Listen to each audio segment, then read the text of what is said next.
పక్క వారిని చూసి ఎప్పుడు కూడా నీ లైఫ్ నువ్వు కంపేర్ చేసుకోవద్దు.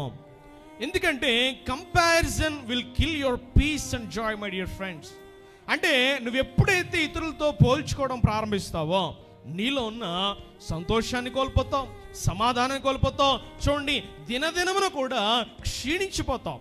ఎందుకంటే దేవుని వాక్యము స్పష్టంగా తెలియపరుస్తోంది, మత్సరం అనేది ఎముకలకు కుళ్ళంట.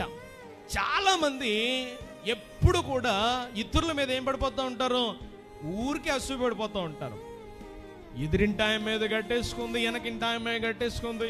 చూడండి, ఎదిరింటి వాళ్ళు ఏదో సాధించేశారు, వాడికి ఏదో ఉద్యోగం వచ్చేసింది, వీడు ఎదిగిపోతా ఉన్నాడు, వాడు ఎదిగిపోతున్నాడు, వాడి పరిచర్య బాగుంది, వీడి పరిచర్య బాగుంది, వాడేదో చేస్తున్నాడు, వీడు నీకెందుకు అవన్నీ? నీకు ఇవ్వబడిన దాంట్లో నమ్మకంగా ఉండు, దేవుడు నీకు అటువంటి స్థానాన్ని ఇస్తాడు. హల్లెలూయా.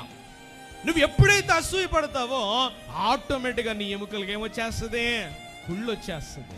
జాగ్రత్త సహోదరి సహోదరు. ఆనాడు మిరియాము యొక్క మత్సరం అనేది తనకు శాపాన్ని తెచ్చిపెట్టింది. ఈరోజున ఒకవేళ నీలో మత్సరం ఉందా, బహు జాగ్రత్త.